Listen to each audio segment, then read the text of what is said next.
This episode of the Long Run Podcast is sponsored by Skechers.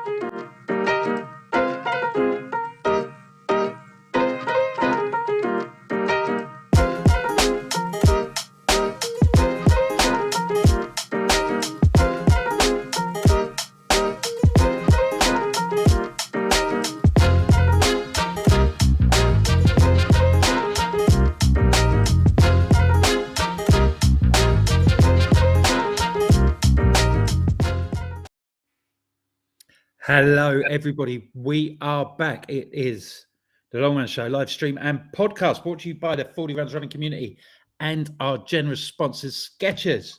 I'm Ian Wilkinson. Tonight we are talking about plateauing in your running training, and the old gang is back together.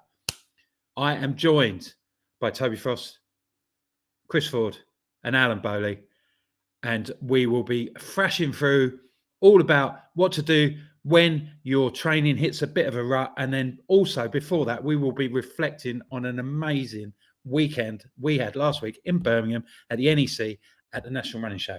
Hello, chaps. How are we doing? Are you glad to be back in your own situ rather than standing on a stage in front of hundreds of adoring fans? Well, I did take one nice present away from me from the show, and that's this hacking cough that I think I've passed around my whole family because the girls are in bed with it. Nick's feeling rough. And I'm going to be coughing my way through this episode. So if I just intermittently go really that and then come back, it's because I'm hacking my guts up. So that was one present I got from Birmingham. But no, I really enjoyed the National Running Show. I've got to give a big shout out to everybody who came and watched us live. I've got to give a big shout out to everybody popped by the stand and said hello as well, which was really nice. There was some real love for 40 runs in the National Running Show this year. It was really nice to see. Nice to hear so much lovely feedback from, our contemporaries as well, which was good. And I've got to give a massive shout out straight up as well to the guys at Skechers who obviously support 40 runs and supported us at the show as well. I've got to give a massive love to them. I would say to you, right, if you're looking just for casual wear, right, I've got this on, and this is not a plug because it makes no difference, right? But they're hoodies, aren't they, Tobe? They're so comfy.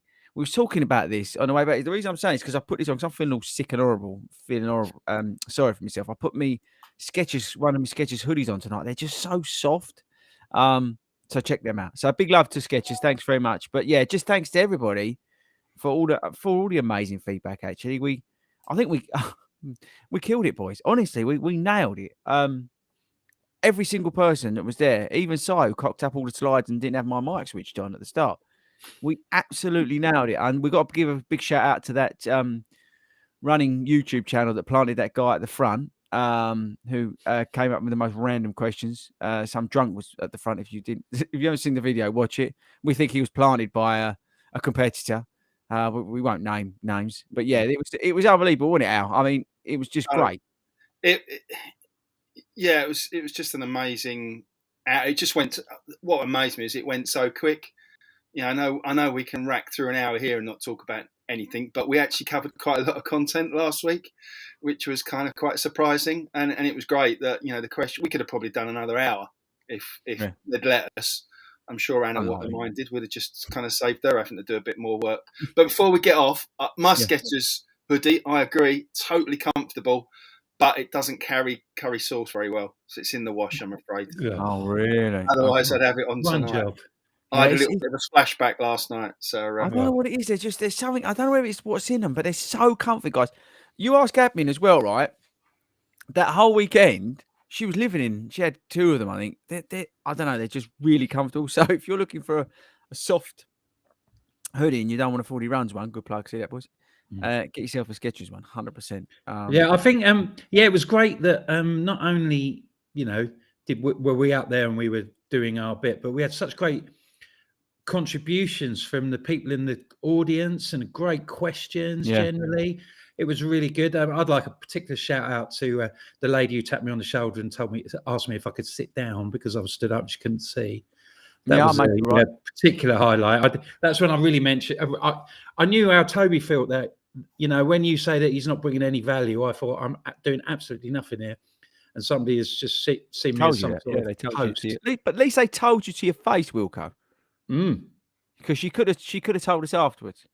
And we Well, wouldn't well, mention she it. wasn't there afterwards. She'd had enough. Oh, there was something I needed to mention, but somebody told me something, and I said, "Don't worry, I'll keep that secret." I was going to tell everybody on the podcast. I can't remember what it was. Well, there could be an infinite number of things, couldn't it? Yeah, it could be. I get told so much, and that's the beauty of ADHD. You kind of forget important stuff. So it was. I can't remember who it was. I was going to drop somebody right in it.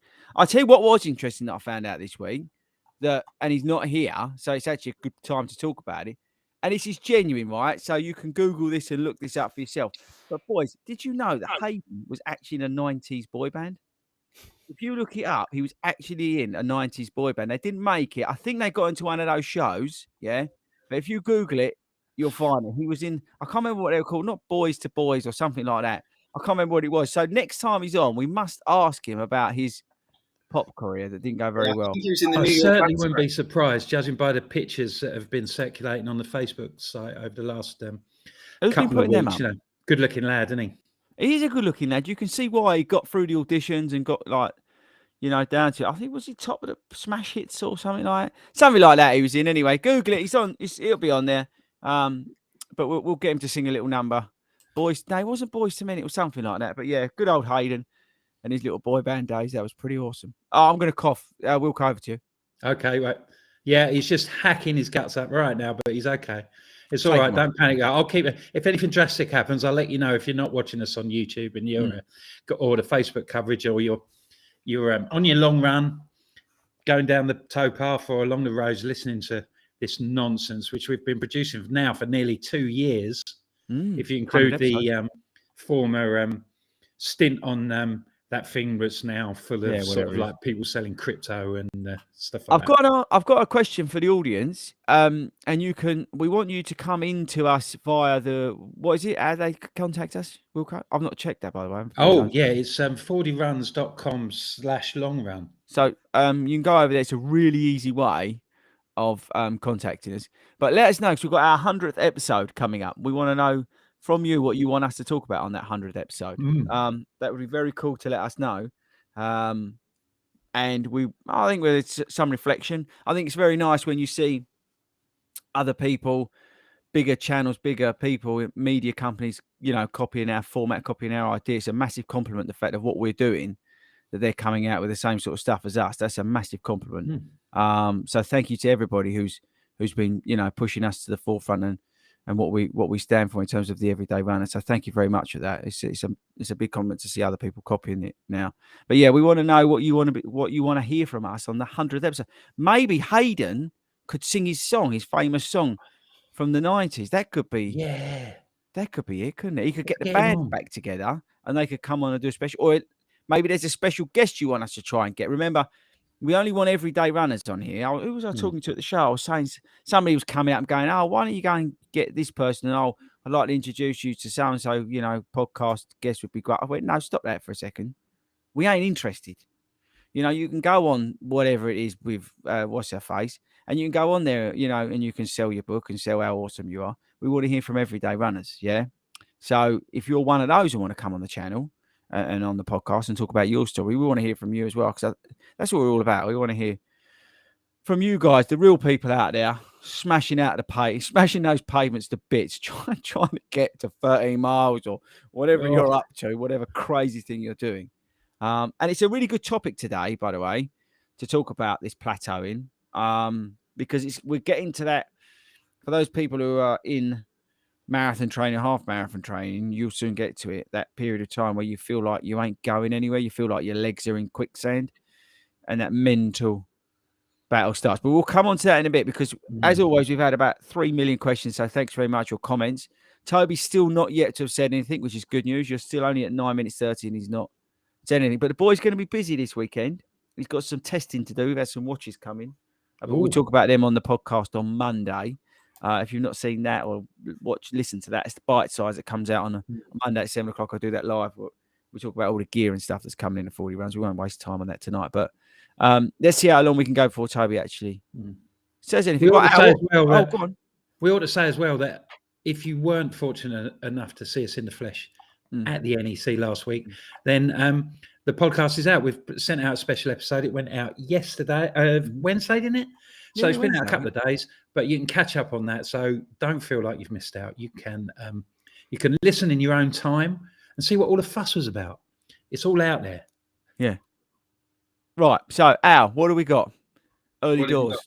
What, you want to go straight into questions, or? Well, could you some of the comments, questions? There's loads coming in. Keep them coming, guys. Thanks ever so much. If Aidan's listening, Robert Hallam has just pierced that ego because he thinks he might have actually been auditioning for Right Said Fred. So I'm not old enough to know what he's referring to there, but yeah, must have been some kind of 90s boy band. Yeah, got a couple of questions already.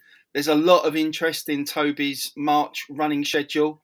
People seem to think he might be running a marathon in March. So no, I don't think he quite is. a lot of interest in where that might be. He's got Manchester, as far as I'm aware. I thought that was April, not March, but perhaps the audience got it wrong. I'm getting confused. Yeah, okay. He's in danger. He might have to answer that question. Well, he's not spoken for 11 minutes, so that's all right. Let's move along. And we've actually had our first sensible question. So should we go there? What, for 100 episodes? We've had our first question for... No, I meant tonight. Well done, folks. We got there in the end. Yeah, only took 91 episodes.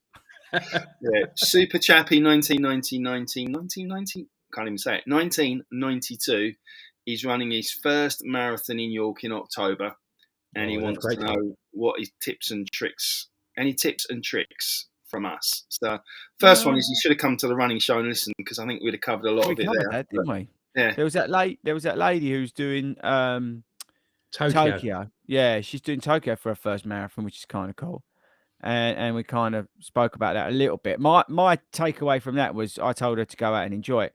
I think for the actual race day, to go a little bit more into, I would just have a plan, if that makes any sense. I was listening to Believe in the Run, the drop, last week's episode about Houston, and Meg, who PR'd in Houston, was talking about her plan and stuff like that for the race. It was really interesting how, again, the strategy, she was, but it went a bit wrong because she was trying to work out, she had like marathon math head. When sometimes you're in that race and your timing's all out, you think you've got like 2K to go and 2 minutes to do it, and your brain goes to mush. But she was talking about her strategy and things like that. So I would say to you that that's probably the best thing to do, is make sure you've got it in your mind of what you're going to do or try and do on race day. Make sure it's realistic, make sure it's achievable. But like, I'm going to run the first 3 miles at X, Y, Z steady pace, whatever that is.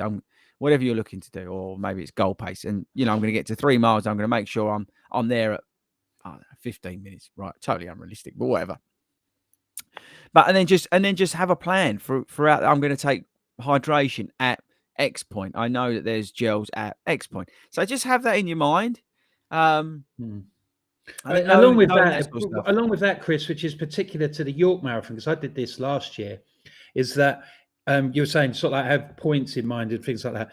The race is run in conjunction with a 10-mile event, and the last 3 miles are the same. So what I found was really helpful was that when I got to that point where it said where the 7 marker was on the 10-mile course, I thought, great, I'll just follow that. And then you don't sort of like get to 26 and then you think, oh, I've still got another quarter of a mile to go and things like that. So that helped me readjust by going with the 10-mile race markers when we reach that point where the two courses converge. In terms of the course, it's a bit specific. I want to be a bit more general for everybody, but in terms of York, just quickly, Wilco, is there any tips in terms of the course? Obviously, there's the hill at the end, but is there anything specific to York that you can let him?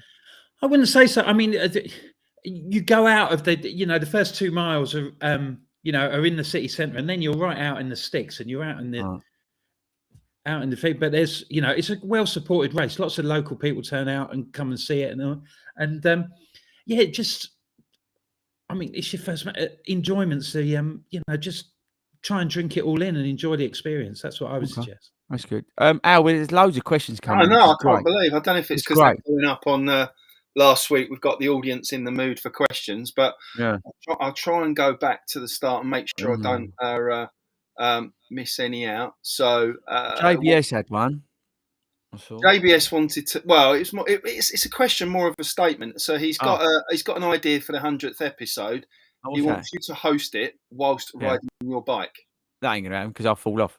Right. Okay. Well, we dealt with that one quite quickly. Yeah. Sorry, JBS. So, we got a question from Craig. He's training for Brighton. Mm-hmm. I assume that's still going on, isn't it? Yeah, that's all. We're allowed to talk about Brighton, aren't we now? Yeah, we're allowed. We're back in the good books now. Yeah, he's going for 320, and he's got questions about what he should be doing with some of his long runs in that kind of second and last block. I assume he's kind of chunked it up into 3 blocks, which most training plans do in terms of base build speed and speed endurance. Easy long runs. Yeah. Yeah. More than just those in that last little block. Yeah, I mean, you've got to be, if you're going for that sort of pace, you've got to be doing goal work, right? Outside of the other stuff you're doing in the week, but on those long runs, you should be really putting in your goal work, really. I was talking, funny enough, to one of my clients, Chris, today. Give a shout out to him. We was talking about his long run this weekend, 18 miles he's got. He's going to go and give it a go. He's going to do 2 miles easy, then he's going to do 1 mile goal, 2 miles easy, and he's going to run that through to 18. Try and mix it up with some goal pace in there, and see how he gets on with that. And then because he's got 20 miles next week, and whether we then go out to 2 miles and 2 miles, or he does half and half. But it's definitely that point in which you need to be getting goal pace in there, especially if you're running those sort of times. You really do. You need some time at goal through your legs, big time. I would say. Al, agree or disagree? Yeah, we do it slightly different in Hanson. We talk about tempo runs. So that's second and third blocks. I'll be out doing 8, 10, 12 miles at tempo, which is a bit longer, but not probably, quite as intense in terms of where it sits in the plan, but enough to give you a sense of whether you've got the goal pace in your legs for any amount of time. So whichever way you cut it, you've got to give yourself a chance to see whether you've got that pace in your locker. Yeah, in your locker. You need to get out there on your long runs and be getting decent chunk of goal. We'll move on to Michael Young. Oh, this is a good question. You like this one, dear? I was just trying to work out whether our 100th episode might coincide with Valentine's. You'll see the reference here.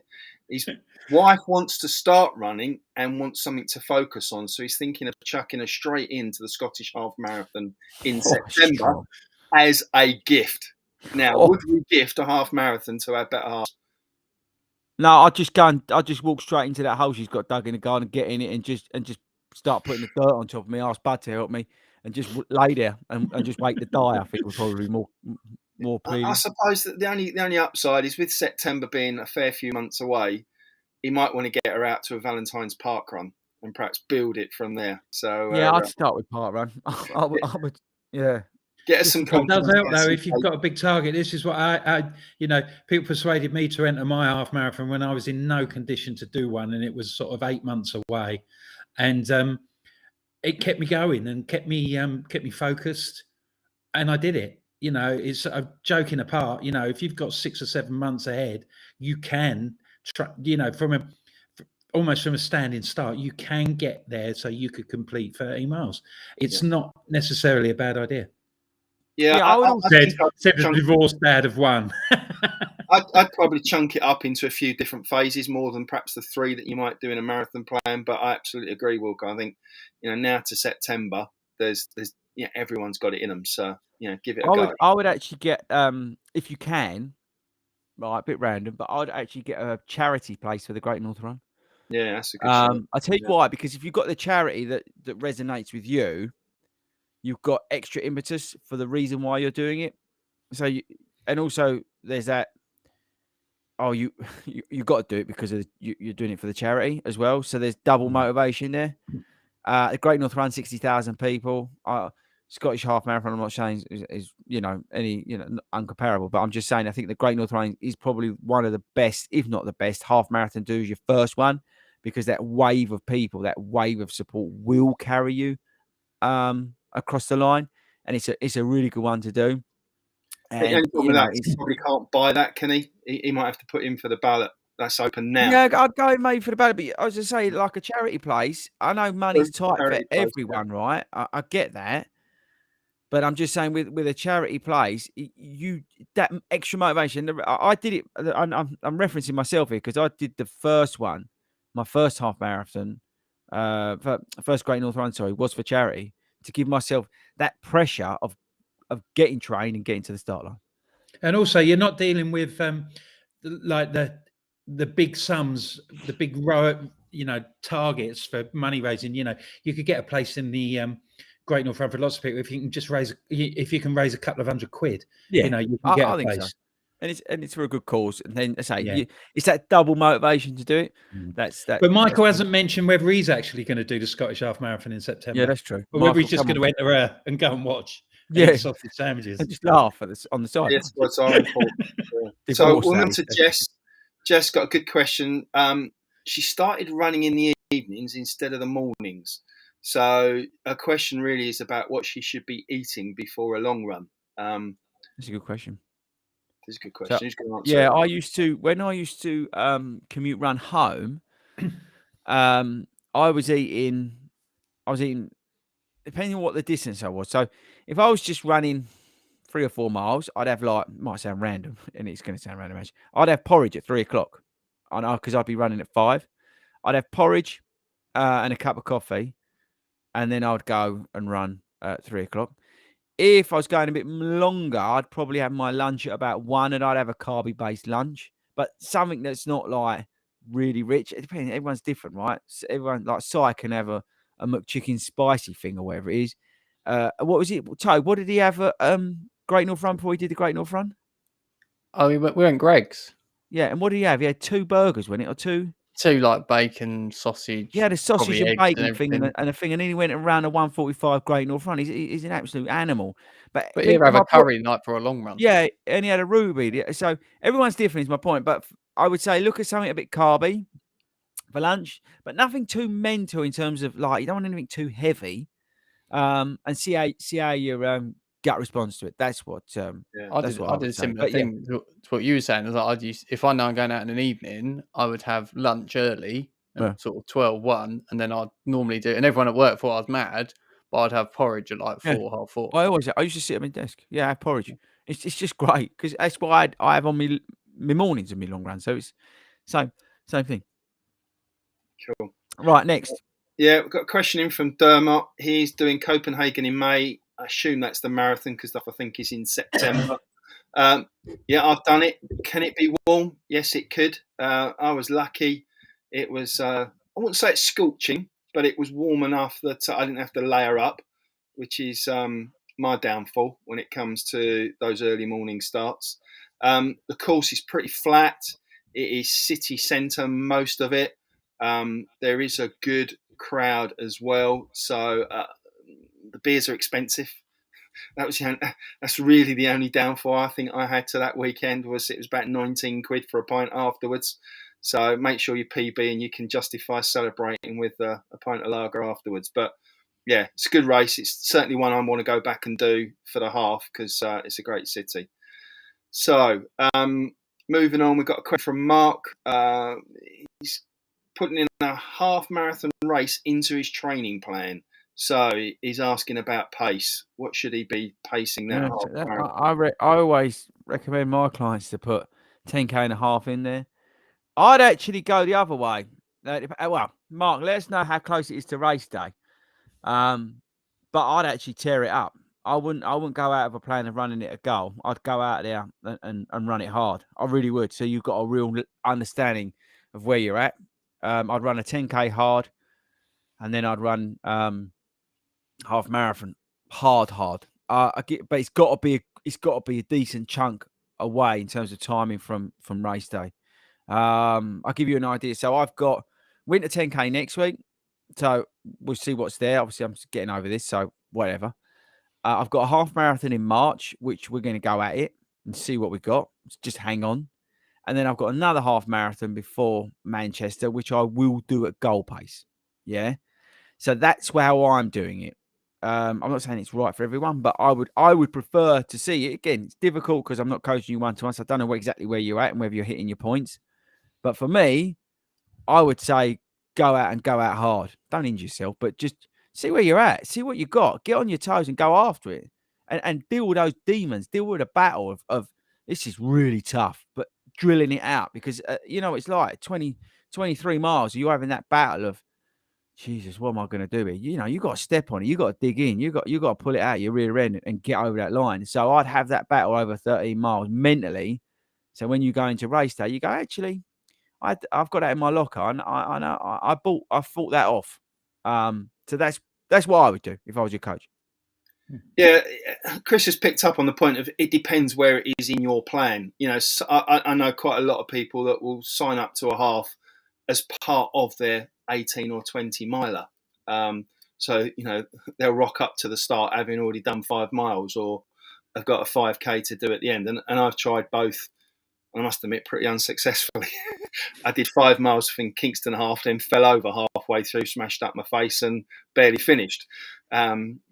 So again, it depends, I think, whether you are treating it genuinely as a long, slow run and you're just trying to get 20 miles in and getting a T-shirt and a medal, or whether you are trying to put some pacing and test where you're at. So let us know. Yeah, I've got one on. I've got a half on next week, so that'll be week 5 in my training plan. But I'm just using that as a sort of like an extended long run, really, because it's going to be a tough 13 miler. So it'll be the equivalent of sort of like doing a 15 or something like that over at Watford. So, and then I've got another one in about 4 or 5 weeks afterwards at Chelmsford, and I'll look to press on a bit. Yeah, I'd have a go at that one. That's the one I would have a go at. Chelmsford, Wilco, for you. So next question, we've got Steve Nichols. Again, he's running a marathon. It is that time of year. He wants to know what we do or what you'd recommend around maintaining your electrolytes. Do you take salt tablets, or what else do you do? Interesting one, this, because Manchester's got no electrolyte drink out on course, which personally I think is an absolute liberty, by the way. If you're listening, human race events or whatever you're called, I think it's a Mickey take that you're not putting out electrolyte drinks. You've got to deal with CIS, Sports Insiders, right, giving out their gels for nothing. Why not put some electrolytes out on course? It's stupid. Yeah, I mean, I don't know what these people think when they plan these races and events. How comes London Marathon, and we give them a hard time, could put out electrolytes? How comes the awesome guys in Amsterdam could put out an electrolyte drink, but you won't? So you're going to make people carry that or find another solution. It's ridiculous. All they're going to get is people going to St John's Ambulance because people ain't going to take enough electrolyte on, or they're going to have to carry their own stuff. It's madness. So if you're listening, sort it out.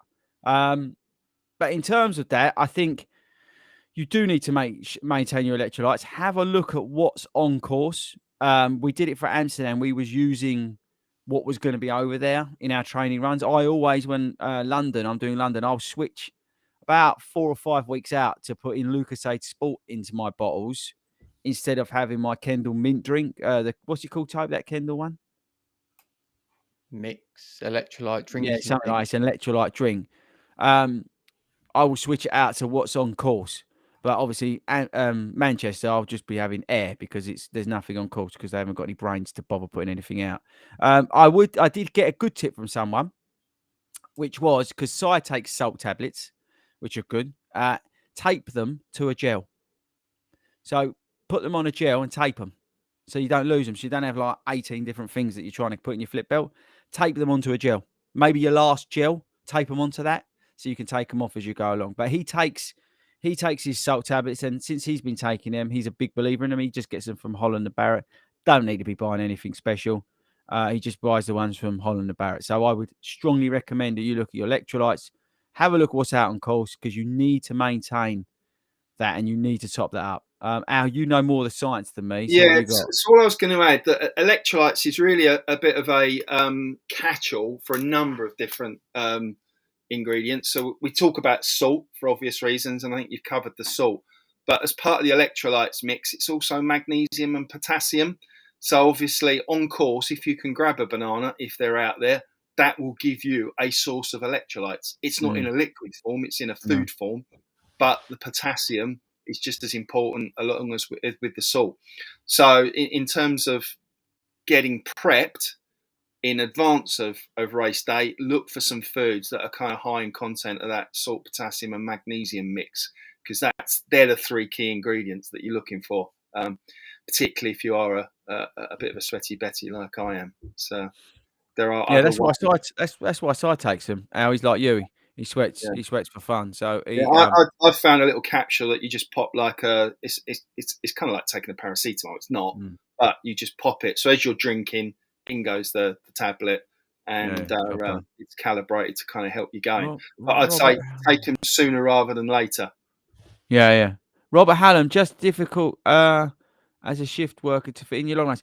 Robert, just on that, because I wrote a plan for a shift worker recently, and we was just looking at it as a 2-week plan, and we was taking in, or even 4 weeks, but 2 weeks, and thinking about it, your training plan is a buffet, because if you're working as a shift pattern, I'm guessing it'd be like a 4-week period or sometimes a 6-week period. So look at your plan a little bit more longer term, and then think about it as a buffet and take out bits that you can use and when you can use them. That's what I would do. Right, what's this, Jay? Sorry, you lost me at buffet, mate.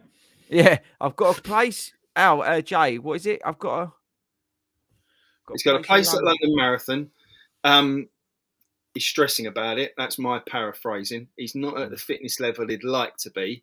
Where are we at? About 12 weeks out. So week 5. What advice have we got? 12 weeks out. If you're feeling anxious, let's deal with that kind of not where you think you might need to be. Yeah, I mean the obvious thing is not to worry about it, right? Focus on the next week. Focus on building some consistency in your training. You are a runner. You're going to have some baseline to work with. Just get your patterns, get your consistency, and just go out there and run. But don't overdo it. Don't start chasing it because you're going, oh, I've got like whatever left, 12 weeks or whatever it is. Just get that consistency, get running. You've got plenty of time. I'm not really turning it on in terms of distance until after I've done the winter 10K. Just build slowly. But the most important thing is to get the consistency. If you do that, you'll be just fine. Honestly, you'll be just fine. Don't worry about it. Next question. I love this question, Vanessa. I don't think we've ever had a question in from a sheep farmer. So she's doing the Edinburgh Marathon, and she's a sheep farmer. Got the tongue teeth in. And she's trying to fit in training in March. So what will that be? 6 to 8 weeks beforehand during the lambing season. So I guess, she's saying she's going to have long days, little sleep. It's going to play havoc with her training. That will be some of her concerns. Yeah, I think it's just like what we just said to Robert about the shift work and that sort of stuff. Get your plan. You don't have to look at it as a week. Yeah, no one's telling you on a plan that it has to be a week. In fact, I said to the client I wrote that plan for was to look at it 1 to 14. As I said, as a menu. Imagine you're going into McDonald's. When you go to Tokyo, right? Because I've been there, you walk into the McDonald's, there's one by the station. You walk in, and on the board, everything's got a number. It's all written in Japanese, but they got numbers next to it in English. And you order the number. You go, right? As the ignorant English person that you are, you point to the number, right? But they give it to you. It's the same thing. Think about it, the same thing. Look at your plan as a bunch of numbers, 1 to 14, and there's 14 different things there. One's a rest day. Number 6 is a tempo session. Pick out what you can according to your week, or whatever it looks like, and grab those bits in. Okay, that's the way to look at it, rather than it's a 7-day plan and I've got to run on Tuesday. It can be a real sense of it can give people a sense of anxiety if they don't work a 9 to 5 Monday to Friday, because that's what a lot of these, and they don't have time at weekends. A lot of these plans are geared to that lifestyle. That's the problem with them. But even the ones you pull off the shelf, take a step back and just think about it as numbers of runs. Yeah, so like I said to you, 1 to 14, and then within that you may have 6 runs, 1 to 6, and then go, right, I'm going to do number 4 today because I know I've got 30 minutes and I can get out and do that and do the best you can with that. That's my advice on that front. I think it's good advice because I'm a hero and I'm always right. No, but seriously, right? It's a good idea. Think about it like that, though. Don't overthink it, but just a plan. Just think a little bit out of the box, really. Yeah, it's not a 7-day thing. What's on the paper? Yeah, it's not a 7-day thing. A plan is there. It's giving you some ideas what to do and when to do them, but you don't have to do them exactly that time. Over a 2-week period is a great way of looking at it. Right, next. And thanks, by the way, for the questions. Next question. Right, we'll come back to Robert because he's raised a point, but we'll go to Gavin first. He's training for the London Marathon. This weekend, his plan has got 90 minutes on it. He thinks he can run further than that. Should he stick to the plan or should he go longer? I'm trying, and I've got 90 minutes on Sunday. I wouldn't get carried away. I'd just do what it says. If it says 90 minutes, do 90 minutes. But maybe if you feel like you've got a little bit more in the tank, is it 90 minutes easy? But if it's 90 minutes, then maybe do the last mile at goal or 2 miles at goal if you're feeling a little bit lively. But there's the plan. The plan is there as a process, right? You don't want to get ahead of yourself. You don't want to start overtraining. We'll come on to that in a bit. You don't want to do any of that. You want to believe in the process, believe in the plan, because in about week 12, you're probably going to be beaten up and feeling a bit sorry for yourself, and you'll look back and go, "Oh shit, why did I do that?" And you know what I mean. So if you're going to do anything, I would say always sprinkle a little bit of goal in there, or a little bit of extra pace as a bit of a kicker on the end. But I would stick to what it says roughly. As Chris said, the plan is to hit race day peaking. So you don't want to be peaking in week 5 or week 8 or week 12. So if you come off a 90-minute run feeling good, wallow in that feeling of feeling good and knowing you've got more to go. And if you have to kind of reassess your plan because that keeps happening, say you've done that 3 or 4 weeks running, perhaps you're further ahead than you thought. Perhaps your time is a bit, you're being a bit conservative, and you can always adjust your plan and push yourself a little bit harder. But, once you've kind of had a chance to assess where that's kind of left you. Yeah, I'm with you 100%. Right, next. I think this football is United question and point would sort of like lead us into quite well into the sort of like the main topic of the evening. Yeah, the plateau. We'll come on to that. We will get to that in a second. Just anything else, Al? Well, Robert had a follow-up, and it was in relation to how the Hansen plan is structured, and he was asking about how the long runs, or can you mix and match some of the runs. Now, the Hansen plan is quite specific in trying to take your speed work at the start of the week, where you need time to recover from some of that high intensity, versus the back end of the week, where you are doing several long, slow runs. So to keep jumping from speed work to long and slow, speed work to long and slow, it will kind of have an impact in terms of the effectiveness. And I think the way to deal with that is how we've spoken about. If it's shift work, why does it have to be a 7 days? Spread it, stretch it, adjust it, but try and keep the sequence. Oh, Chris has had another good idea, so we better. I just remembered who I was going to hammer. MC. I told you it's. No, I just thought about it. Watch the video on Sunday. The vlog, by the way, comes out from the National Running Show. Because the reason I mentioned, because someone just said on this thing, on the chat thing. Honestly, guys, thanks so much for all these questions and stuff. Right, we could literally do 5 hours of this. We really do appreciate you tuning in and giving us all these questions. But someone said about Simon recommended the salt tablets, and they really helped him round. So watch the video about we did. It was a 20-mile run. It's got me sitting in a little car that says board on it. Right in that video, there's about a minute of me talking to Simon about salt tablets. Okay, so watch that video. But the reason I just thought that is because the person I was going to hammer was him, because we was at the shakeout run, the group run, right? And he was we was all finishing, packing up and this sort of stuff. And he was on the phone to Claire, that's his wife. And he was chatting away, blah, blah, blah, blah, blah. And then someone was chatting to me and they said, "Oh, can we have a picture?" Blah, blah, blah, which is so nice, right? I still don't understand it, but it's so nice. And they said, "Oh, can Simon come in it?" Right? So his wife, who's sick, by the way, he said, "I've got to go. Someone wants a picture with me." He just cut her off and come in for this picture. Absolutely quality, right? Like he's some sort of celebrity, like Hayden back in the 90s. Cut her off. Don't worry about it, Claire. Poor old Claire's laid up. Get well soon. And he just cut her off and went out his picture of his new fans. So that's who I wanted to hammer. Sorry, I've gone completely off topic.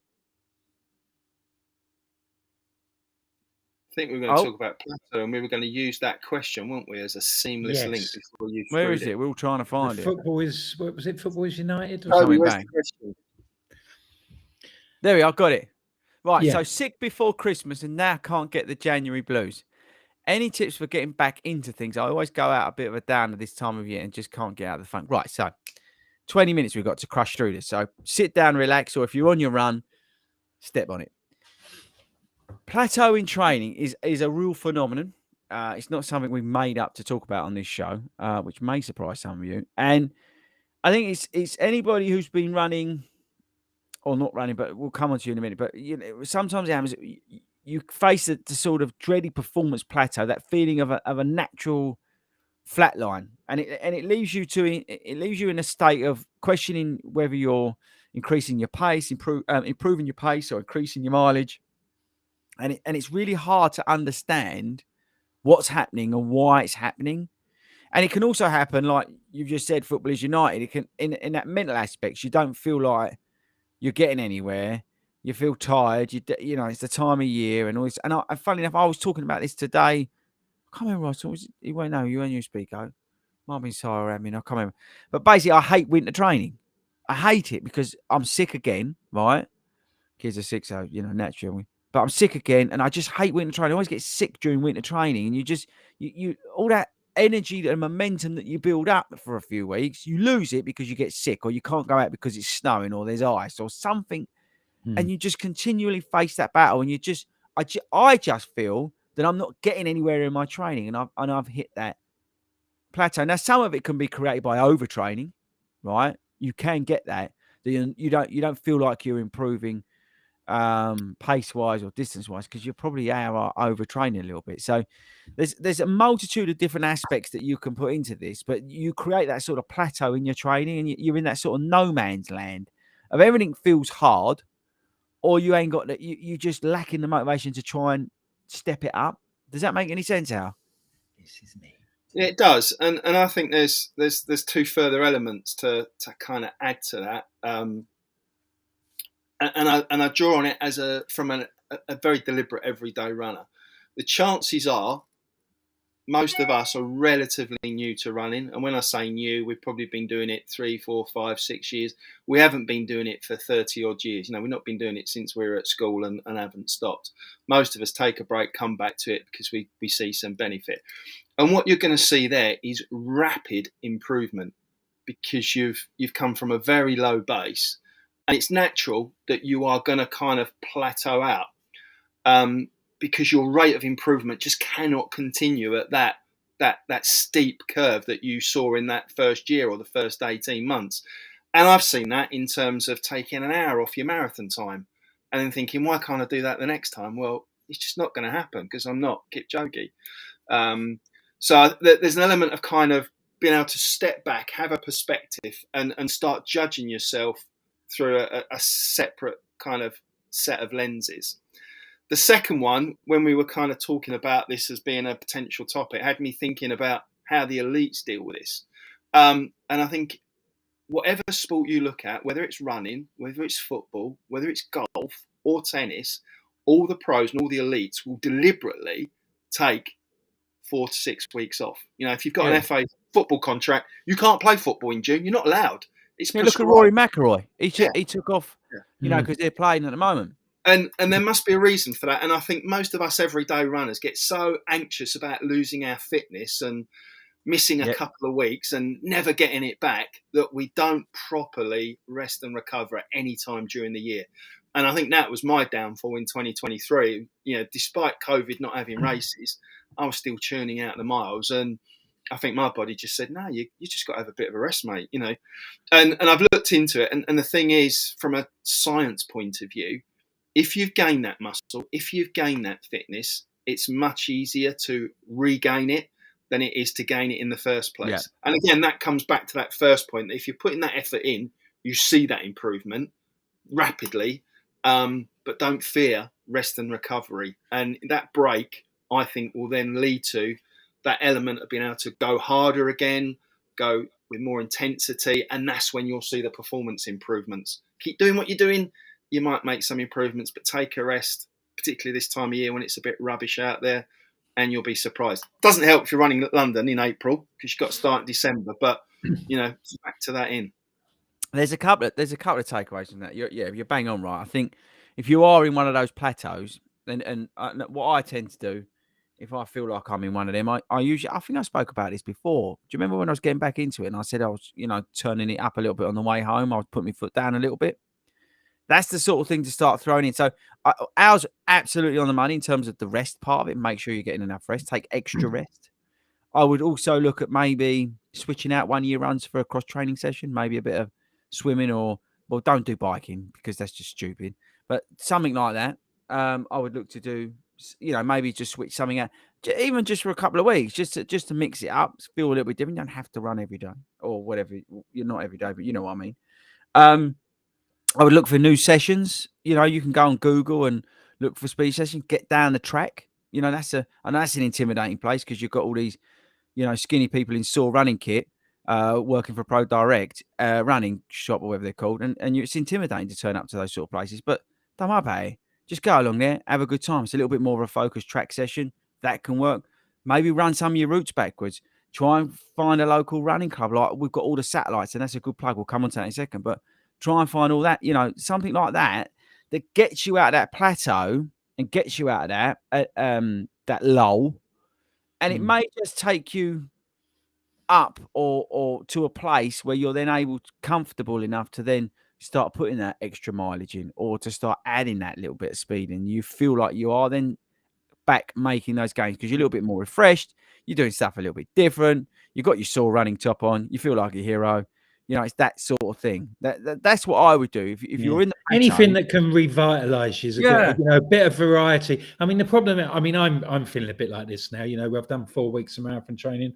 I think Christmas doesn't help that it's the time of year and it corresponds with the wet and windy and miserable weather, and you can't get going again. And particularly where we live, I'm terrible at getting up in the morning and running before work. So a lot of the running I'm doing is in the dark. I can't go down the river in the dark, really. So that affects the number of routes I can do. I find myself doing the same stuff all the time. Same routes, same pace, same stuff. Yeah, it's just you've got to switch it up. That's why, Wilco, when we looked at the club sessions, it's different for us because they're coach sessions, right? So we're trying to. A lot of you guys are doing stuff in the spring, so we set certain things, fitness and a technical goal for each session. But we looked at them, those 12 weeks. Remember, I set it out because I wanted you really to understand and fixate on the fact that those sessions are going to give you something different and are going to give you what you need to ultimately help you in the rest of your week of running. Yeah. And that's why they're so important that I deliver those, or we deliver those sessions to you. I think as well that you touched on you touched on the satellite club and meeting up with other people, or even on the Facebook. Talk to people, find out tap their brains. What are they doing? What can they do? There's bound to be people who have come across brilliant ideas to get yourself out of the malaise and do different things. And it might provide some inspiration for you to do the same. We've got to give a shout out. He's not here because I think he's probably trying to get back on Pop Idol. But Hayden put a message in the group about 2 new satellites that are launching. We've got one in Colchester. I think I'm going to get probably sure. I think they're both Tuesdays, aren't they? Yeah, I was going to say that. Both Tuesday. And then we've got one in the East Midlands, which is where, Wilco? Derby. So they're starting as well. So, and don't forget, guys, you've got the virtual satellite club. So if you can't get along, every Wednesday at 7:00, hundreds of people are going out and running and doing one of the 4 sessions we've got. And they're getting involved in that as well. That's a great way to break everything down. You just think, oh, well, I'll do that Wednesday night. I'll just pick one of them and do that. Yeah, it's brilliant. And get involved on the chat, on the group and, and that sort of stuff. So, they're there. We set them up for a reason to create these communities within communities. Get involved. The other thing as well is, Al, you've launched New Park Run Extreme, haven't you? We have gone live with the details today, yes. For those of you that don't know, back in April, we started something which we call Extreme Park Run, which is finding a crazy place to park run and taking a busload of FORDYs as far away and as early as possible to go off and do park run. And it's been a huge success. We just recently ran Great Yarmouth in like 90-mile-an-hour winds, all on sand, hardest park run. So version 4.0 on the 13th of May will see us heading to the West Country again to do what's known as the Curly Whirly Park Run. So I think it's Summerdale Pavilion. As part of it course, has you literally twisting round and round and round and round before you then come back out again. Creates some great Strava art, and it is one of the kind of bucket list park runs. And if that's not enough, we're all going to head off to Bath for either some culture or some cake. So we'll be getting like both. You can have both. I'm guessing and so you'll be getting up early, heading off from a number of different places around the M25, And if you're on the bus coming back for a bit of bingo, but it's a great day out. I always talk about it, in the sense of no one compares their parkrun time that day. No one really bothers about where they finish in their age grade, because it's all about the pre and the post. So jump onto the main Facebook page, Running Community, search out a post, kind of search Curly Whirly Parkrun, and it's another email extremeparkrun@gmail.com for more information. And we'll look forward to seeing you on the 13th of May. Yeah. That's That's the sort of thing that get you out of your little comfort zone and maybe kickstart it. That's something to look forward to, that you haven't got to fret about how you're going to perform, how you go. Just go and have a good time and that's the key. It's, again, we always go back to it. Number one is to have a good time. If you're not having a good time, what's the point? But I think that is the difficult thing with the with this plateau, and it is a it's not something we're making up here. It is something that happens to a lot of runners. What about you, Toby? What do you think about it? I think it is hard. I mean, I quite like to put some short-term goals in, that kind of thing, and just sort of think, this week I'm going to do a tempo session and a few long runs or something like that, because you kind of know by that point what your week looks like sometimes. But I think that whenever I start to plateau, it's because I've got something too far ahead. So I'm thinking I haven't got any sort of structure in the near future, if that makes sense. I think the other thing that keeps me going as well, if I tell people I'm going to do something during a week, so I go, yeah, I'm going to go and do this session or that, or run 4 times a week, it just kind of puts that more emphasis on doing it, because other people kind of think you're going to do it anyway, or know you're going to do it, if that makes any sense. Yeah, I mate, you're right. It's short-term wins, I think is the best way to describe that. Yeah. I just had the worst coughing fit ever. I'm dying over here. I'm not sure I'm going to make it through the night. Are you worried about me? What are we going to do if you don't make it through the night? Well, there's quite a few shoes. If you're a UK 9.5, come round to my house. Oh, that's so good. Because there's loads here. Stripod if you want it. About 100 watches. Excuse me, can I just ask now? Stripods, are they really 220 quid? Ask Tobe, because I was lucky enough to get sent mine. I've had mine too long to remember. That's it. Yes. Seems, and there's a few that are knocking about that are about 40 quid. Are they much worse, or no, they're Mickey Mouse ones? What I would say with Stripod, straight out of the box, absolutely useless at giving you instructions. Now, I am an idiot, right? I am a self-confessed idiot, okay? But if you're selling a product that's £200 and you do not give instructions on it, then you're the idiots for selling that with no instructions. I can't, for the life of me, work out what the hell I'm doing on it, right? So I'm going to give it to Simon to fix for me, because I reckon it's a brilliant product once you know how to set it up.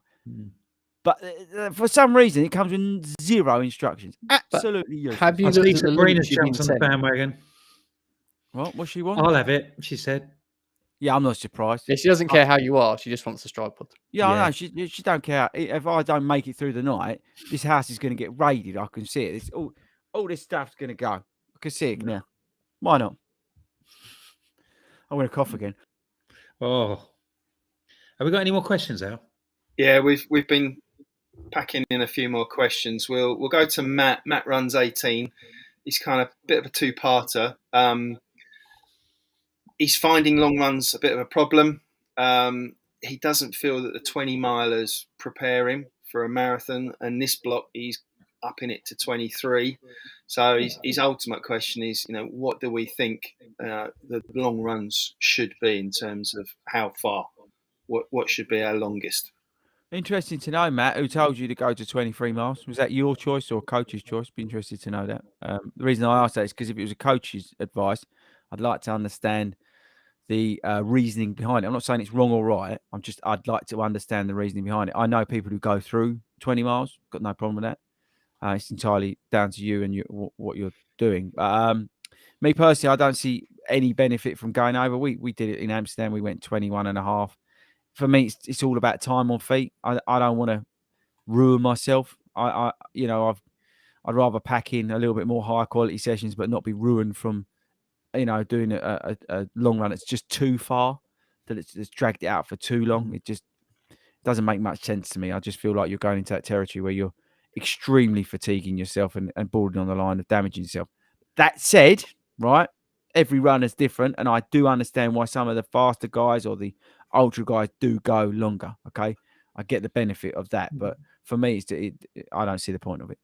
Al, was it the fact that you've said before about how you follow the Hansen plan and everything, that the maximum long run on that is 16 miles, whereas you do a lot of sort of like you'll do a 10 the day before and things like that. Was that because of the long runs that you found them difficult and you didn't like them? It's partly because the 20 milers were mentally destroying for me when I started out. I remember one where those last 3 or 4 miles, I was on the phone basically in tears, and I'm thinking, I'm supposed to be enjoying this. This is supposed to be something I look forward to doing every week.